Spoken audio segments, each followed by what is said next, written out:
Hi everyone. Hi everyone. Welcome back to Inklings Behind the Scenes. This is J.S. Bray with Mr. Bray Labs. It's been a big full week for all of us. We've had everything from losing the sun to Wacky Wednesday to now Friday freebies, and I want to mix things up again. So today we are I want to talk about we're going to be working really. We're going to be working on Inklings. So it's unlike other episodes where we do like a update on subscribers or updates on cool deadlines. We're just going to be working today, and I want to show you some of the process. Some of that process of how I put this stuff together. I want to introduce you to someone important to me, very important to me, a good friend of mine and the writer of the show, Inklings. Him and I co-write it, but it's something I just can't wait to show you how this works. And one of the things I wanted to do, I wanted to introduce him. His name's Cody Lawhorn. I want to introduce him in an animated way. But best way to do that is because we are showing how things are done. I want to peel back the screen real quick and show you. We're going to cut to Adobe Character Animator. So here's Adobe Character Animator. And this is the tool that we've been using for our live stream animation. So I'll move it around a little bit. You see over here on the left, we have our puppets. So here's our puppets. Down below, we have a timeline. Okay. And you can probably see all that from here, how I'm kind of showing you the timeline. And we have a little bit of audio and this and that. I'm not ready to show you his avatar yet. So he's been asking me, he's been bugging me. He's like, hey, when are you gonna have my avatar ready? It's close. It's close, Cody. But I want to introduce, because this is a writing episode, I want to introduce you to Cody. And as nothing better to show a writer than as a pencil. So here we go. I'm going to be talking a little bit through the pencil, but eventually, actually, you're going to be hearing a lot of Cody's voice. He's going to be sharing his story. And I just want to, before we switch voices, just to kind of get you to know, um, the Adobe Character Animator is not necessarily being used the way that it's supposed to. So having multiple streams is kind of a complicated thing. But I took a clip. So Cody sent me an audio clip. He lives in Alaska, and he's going to introduce himself, and then we're going to talk a little bit.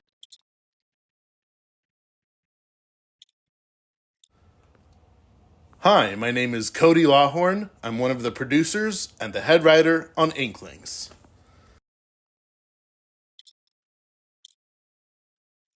It's great to have you on the show, Cody, even though you are not live. We have taken some audio clips of you and just talked to really the audience to kind of get everyone to know who you are. You have sent me a really great breakdown of how we met. It's about 6 minutes long. So at one point in the stream, I'm going to cut us over to that where we can listen to that. I'm going to show you how we're doing it real time while I'm animating this. But Cody and I met in a library approximately in 2011. So I'm going to give you my version before you give his version. We were in an art history class, and one of the things about the class is like it was a pretty exhaustive class. Like this teacher, uh, God bless her, but she wouldn't get up for air for almost 3.5 to 4 hours. She would just be slide after slide after slide of all these different things about art history. Great stuff to learn, but in the method that we're learning, it was kind of like drinking from a fire hose. If you know the expression, sometimes it's just so much information. So that's how him and I originally met. But the story of Inklings, I want to take a moment and share a little bit how I came up with this story. But before I do that, I want to do Cody's interview. And so, I'm going to show you a little bit how we do this, and then you're going to sort of see behind the scenes, and you're going to listen to him. So let's cut back over to Adobe Character Animator. All right, so we've got Adobe Character Animator. I have his Cody's interview. So I'm going to go through here. I'm going to delete this audio layer, which you might be able to see here. I've deleted an audio layer. Let's move it up a little bit so it's easier to see. See if I can just scale this a little different. Um, you can kind of take some of these boxes, like I can undock this. So maybe we can do a little bit more control over this. So here we go, undock that. So now I have more real estate. Um, and then I'm going to import his audio. And we mentioned this last one. If you're going to bring in audio that you want to play with, you have to remember that Adobe Character Animator only likes to play with a certain types of file types. So I'm going to go here. I'm going to go import into Adobe Character Animator, import the audio, and I'm going to use um, a quick MP3. So, all right. And here we go. It's a big file. I'm going to bring it down and down to here. And I'm going to sync the audio. It's going to take a few minutes to sync this. So I have to turn on the character that I want to animate to sync to the audio. That's going to be the pencil. Okay. So I activate that character. I'm going to turn off my other character. Okay. And I'm going to start from the very beginning. Okay. I can play this now and you can just see the whole interview. And then afterwards, maybe we can talk a little more. But I'm also going to show you just a little bit how it works. So I have the character in here. The character's inside the screen. So if you can see this, I've moved him around a little bit. So it's a little easier to see. Make it a little bigger so it takes up more of the screen so it looks a little nicer. So this pencil, because we're talking about a writer's point of view, so why not use a pencil for a writer's point of view?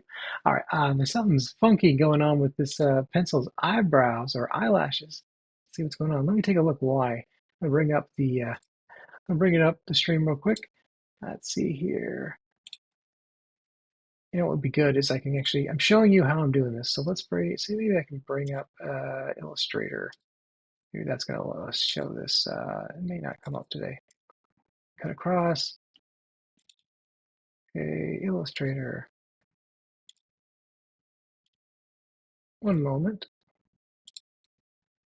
It's not wanting to show me Illustrator.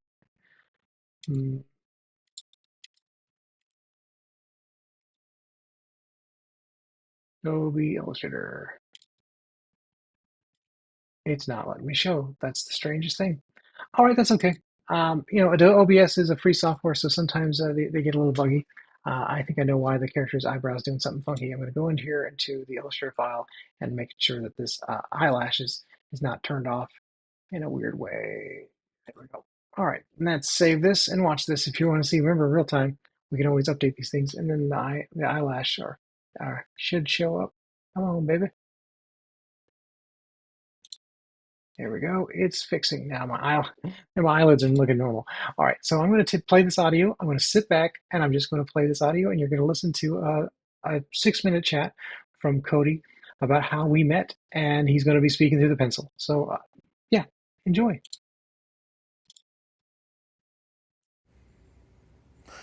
I met J.S. Bray in 2011 at our college, the Art Institute of Portland.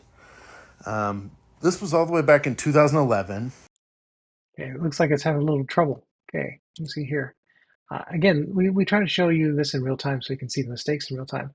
So I'm going to go through here. I'm going to select this here, go to timeline, go to sync the audio. Okay, if we can do that real quick.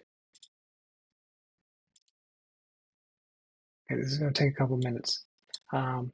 Just because it's huge. It's a huge file. It's a huge, it's 6 minutes of him sharing his story about how we met. And while this may not be as exciting to you, it's in real time. I love Adobe Character Animator. There's a lot of great things about it. It can help you streamline a lot of fun stuff. It's great for using live action. My goodness, that is sort of the beauty of this tool. But some of the things that it suffers from is is it's not as say intuitive as After Effects. But you know what? It's hard to compare one software to the other. If you have a favorite software that you really love using, I'm always a big fan of finding out new tools. All right, let's see how much of this lip sync of Cody's that it was able to capture. Looks like it was able to capture quite a bit. All right, let's go back to the beginning and let's listen to Cody share.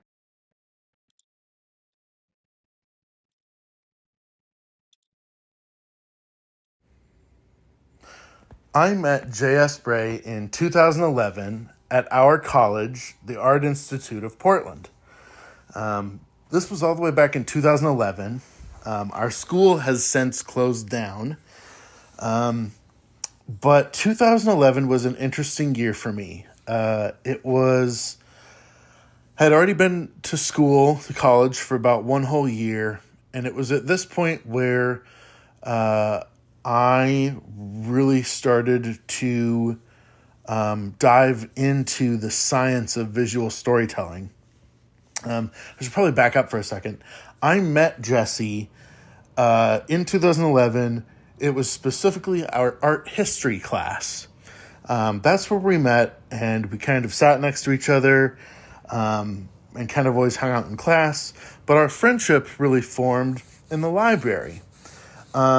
Jesse used to work in the library of the school, and right around this time, like I mentioned earlier, I became really obsessed with filmmaking, and not just the process of filmmaking, which I absolutely love with all of my heart. I fell in love with I mentioned it earlier, I think, the science of visual storytelling, the mise en scene, all the tricks and things you can implement and utilize when telling a story visually to essentially manipulate the audience emotionally. There are things you can do regarding the composition of the shot, the character, actor, and camera blocking, color palettes. Like I mentioned, shot composition is really huge. And you can utilize all of these things in such a way to create feelings, different feelings in the audience. Whether you're trying to make someone feel uneasy or nervous or confined or happy. These emotions can be more so influenced on the audience through the creative process of visual storytelling. So as I was going through this love and an obsession for filmmaking and visual storytelling, I spent all of my time in the library where Jesse was working. The library had all the resources I needed. They had magazines, everything ranging from camera equipment, what was happening in the entertainment industry today, special effects. They had books on filmmaking and storytelling and writing, books on like costume design and marketing and contracts. So I really dived in. Oh, and also a pretty extensive movie collection as well. So I really dove into the library and all of the materials and resources at my disposal and really just sunk my teeth into my school and my education. And while I was spending all that time in the library, my friendship with Jesse grew because we would talk about movies and stories and cool TV shows we were watching, and we really created a strong friendship out of our love of storytelling and the power of a good story, and also, you know, a mutual understanding and respect for how those stories should be told. I say that because my heart really lies in live action film, whereas Jesse's has been deeply rooted in animation. I also love animation, so I've I've always been really intrigued by the world building and the world building aspects, especially as it relates to animation. So that's kind of the Reader's Digest version of how I met Jesse Bray and how our friendship and our creative partnership formed. I should also probably add that Jesse was my art director for my senior thesis film, The Trouble with Trout. He created this beautiful. Thank you so much there, Cody. I'm sorry, I actually had to cut this for a moment. And the reason why is that I forgot one other little detail here. Let me try to show you. I'm going to turn off this pencil real quick and try to turn on my avatar. See if it'll pop up. It may or may not pop up. See here. So one of the things that you have to keep in mind, okay, I'm sorry about that. I disappeared. I didn't mean to cut you off, Cody, but this is a technical thing that I wanted to show folks who are interested in how Adobe Character Animator works. I'm going to put my face up in the corner just so we can keep track of this for just a moment, okay? Um, Down at the bottom, you have these timeline frames. Like down, there's all these little timelines. And I'll show you what that looks like down here. So when you're dealing with animation, you're dealing in X, Y, and Z. So down here, this is Cody's interview, right? And these little characters, these colors right here are different avatars that we're seeing here. So we have different, like the green is for Cody's rig. The other ones are for some other rigs. So the very bottom one, the blue one, is actually my face. If that does not spread all the way across your timeline, you won't get any beautiful animation. So what I made a mistake is I didn't get full Cody's interview because I forgot to stretch his timeline. So we're making mistakes in real time. However, what I do plan on doing is taking Cody's full interview and rendering it out and then uploading that as a smaller segment so folks can watch just that as well. And I really do appreciate everyone being here. So that means a lot to me. This is, Cody's shared so much. He's going to get into another little moment where he's going to talk about how we met and how that our friendship really began with cartoons. Our friendship began with cartoons and story and art and the library. They sort of came together, and I think that's it. It's where it sort of come back around, right? Inklings is about these bugs in the library, and then yet now we met in the library, and we're coming back around. My eyebrows are doing something wild today. I don't know if it's just picking up on something different from the camera, but so I want to share my little version of Inklings as well, like not just the fact that Cody and I are friends and we work together, um, but also why libraries had a significance to me. So I'm going to share this, and it's a very personal story, but I'm sharing with this because it's part of the process of creatives. So my voice is a little dry today. I do apologize. I'm going to take a moment just to get a little sip of water. Sorry. So the um, the animation process itself is, it's there's a point in your life when you want to tell a story. I can't say when that is for everybody, but if you have a large family, and I come from a large family, sometimes you tell a story to catch people's attention. Sometimes you find that telling a story is the one way that you can really know that you're being seen and heard. And maybe that's something about me being a middle child. Telling stories was always that place where I wanted people's attention, and I knew that if I could tell a compelling enough story, oftentimes there were jokes, I could get people's attention. But it's not always about attention, but sometimes there's attention with a purpose. So for me, Inklings, it began in the library with Cody and I as we've been writing it, and he's not the only one in my life that's helped contribute to that. Like he's contributed a great deal as a friend, and he's a brilliant writer. In some ways, his writing far surpasses some of the stuff that we are trying to accomplish here. And not to disparage Inklings, it's just because it's more sophisticated and driven towards more mature audiences. And my goal as a storyteller is always try to take a complex thing and make it accessible. That's why I also love teaching. It's just in my DNA. But the story of Inklings is more than just a bunch of bugs, right? It's more than just little bugs that go on literary adventures, and that's part of the writing process. I want folks to see that sometimes when you get to know a good piece of literature, you know that it's a life lived. It took years to get to where you're at, and so for me, where this began is it began from being a homeless kid and not knowing where to go. And I went to this place, the Stanford Library, which is the very library that this Inkling show is inspired by. But I went to that library every day, every day, and I mean, I absolutely loved going to the library. I'm just gonna say this: like, there's something magical about libraries that I can't equate them to anywhere else. There's something about a library, a good old library, that I just cannot. I just can't think of it as to any other thing where you just feel wealthy. You feel like you can be anything, do anything. You're a book away from any world travel you can imagine. And so, being who I was as a kid, not in school, um, homeless, living off of the charity of others, and also very young, um, I had a very active imagination. And I do believe, by the grace of God, that's something that really saved me from a lot of things by having such an active imagination.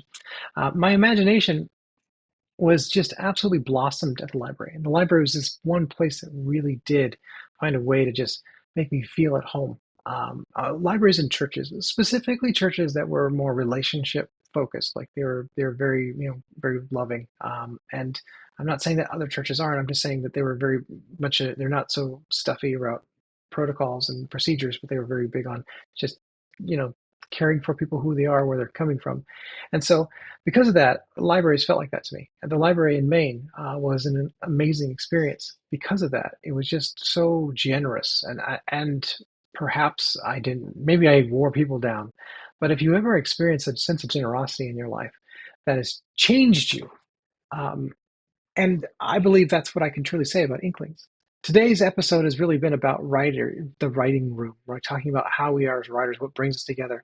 And I think that's an important element to talk about because as we are building this show, as we have crafted, oh my goodness, hundreds of episodes and all these different ideas, to know that this suffering that you might have gone through or this hardship you've gone through, some of the greatest things are not just the hardships that we endure, but it's the generosities that we received. And for me, it was a library. There's just something about a library that makes all of us feel wealthy, and it just equalizes us in a beautiful way. And so that is really the heart and soul of the show Inklings. I want to just wrap this up. Today, I'm actually going to try to do my best to keep us close to our 20-minute line. Um, so, we are building this. We have many auditions to get through, many things to celebrate. So many different subscribers come along. We're still giving out our Friday freebies. If you haven't received an email from me yet, you will. That's a guarantee. And but we just want to say that the generosity is what brought us here, and the generosity is what is compelling us to create this kids show for you and for everyone. And I pray that it's bigger than us, that it's bigger than even the people who are in your living room, that it goes beyond. Um, and that's something that really the spirit of it. So, thank you so much again for being part of the stream. I'm looking forward to seeing you on Monday. I have some really exciting updates to share on Monday. Hopefully, I will feel better because I've been really kind of just having a hard time. I threw my back out on Monday this week, and so I've been just kind of recouping. It's been kind of hard to kind of be near my computer. And if you're not feeling that way, if you've never been hurt like that, I pray you never are. But it's just really it kind of hobbled me. But I thank you again for being here. I just pray you all have a blessed day. Thank you.